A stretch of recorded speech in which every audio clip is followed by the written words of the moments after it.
جی doctor Tariq فضل چودھری صاحب، یہ جو شاہد خٹک صاحب کا دعویٰ ہے، یقیناً آپ اس کو رسپونڈ تو کریں گے، لیکن ایک سوال یہ پیدا ہوتا ہے کہ گلگت بلتستان کا جو الیکشن ہے اس میں تحریک انصاف بطور پارٹی حصہ نہیں لے سکی، جبکہ اسی پارٹی نے 2020 کا جو الیکشن تھا گلگت بلتستان میں، اس میں انہوں نے 2/3 میجورٹی لی تھی۔ تو پچھلے الیکشن میں 2/3 میجورٹی لینے والی پارٹی جو ہے وہ 2026 کے الیکشن میں بالکل بیلٹ پیپر پہ وہ پارٹی موجود ہی نہیں تھی، اس کا نشان بھی موجود نہیں تھا۔ آپ سمجھتے ہیں کہ تحریک انصاف جو ہے وہ اس کو آپ اس طریقے سے پاکستان کی سیاست سے مائنس کرنے میں کامیاب ہو جائیں گے؟ دیکھیے، ہم چاہے وہ پاکستان تحریک انصاف ہو یا کوئی بھی جماعت ہو، کوئی بھی سیاسی پارٹی کسی دوسری سیاسی پارٹی کو پولیٹیکل سسٹم سے واش کرنے کی بات نہیں کر سکتی۔ ہم جمہوری عمل پہ یقین رکھتے ہیں، اور جمہوری عمل سے ہی کسی جماعت کو آپ سائیڈ لائن کر سکتے ہیں، لیکن اسے واش کرنے کی بات یہ کوئی بھی ڈیموکریٹک پارٹی بالکل نہیں کرتی، نہ ہم ایسا چاہتے ہیں۔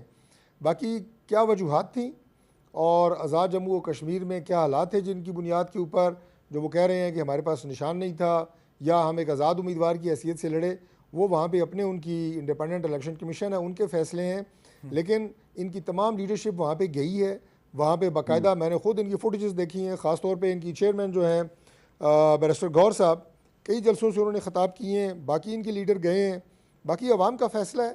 اور آج میں سمجھتا ہوں کہ دیکھیں، جو بندہ الیکشن ہارتا ہے ظاہر ہے اس کے الیکشن کے اوپر اعتراضات ہوتے ہیں،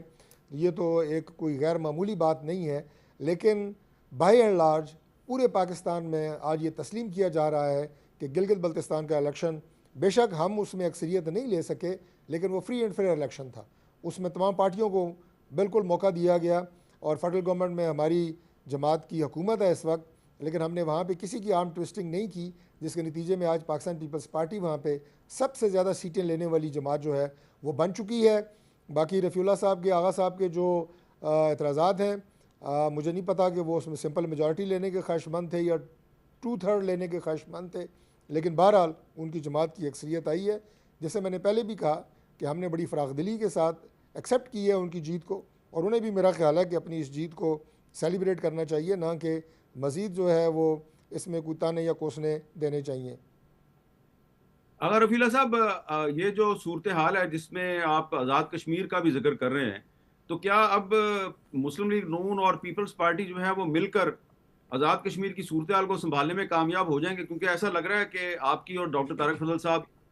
کی جو گفتگو ہم نے سنی ہے، تو ایسا لگ رہا ہے کہ کم از کم آزاد کشمیر کے معاملے پہ تو آپ ایک پیج پہ ہیں۔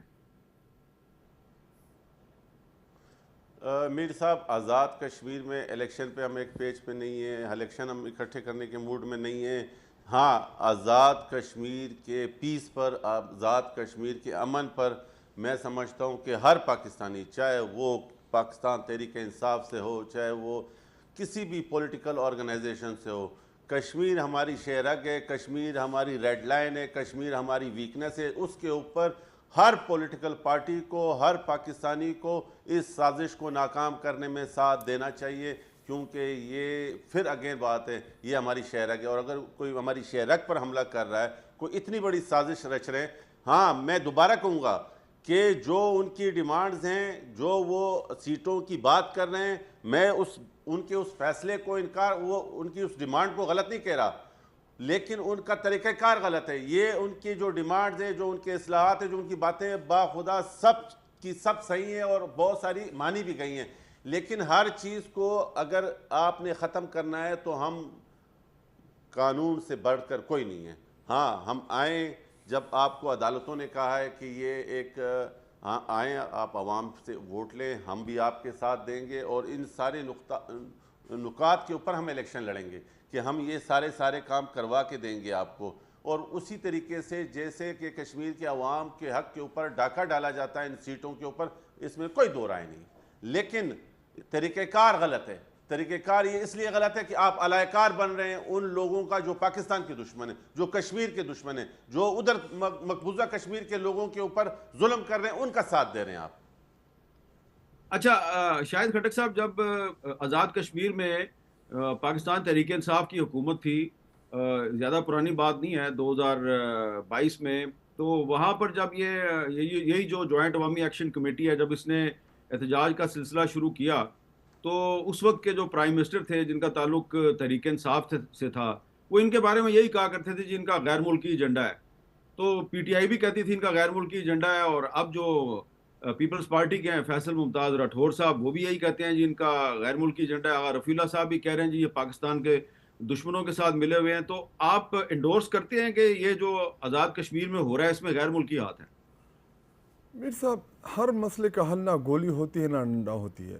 آپ نے دیکھا اس حکومت کا وتیرہ بن گیا ہے کہ یہ جو بھی پروٹیسٹ کریں اس کے اوپر ان کے خلاف یہ ڈنڈا اٹھاتے ہیں، ان کے اوپر گولیاں چلاتے ہیں. جو پروٹیسٹر ہوتے ہیں یا جو احتجاج کرنے والے ہوتے ہیں، آپ نے ان کو ڈیل کرنا ہوتا ہے، آپ نے ان سے بات چیت کرنی ہوتی ہے، آپ نے ان کی جو جنون ایشوز ہیں ان کو ایڈریس کرنا ہوتا ہے، نہ کہ آپ جا کے اسٹیٹ فائرز مارے لوگوں کو اور آپ ان کے اوپر گولیاں چلائیں اور پھر بعد میں کہیں کہ جی ان کا کوئی باہر کا ایجنڈا ہے یا ان کا کوئی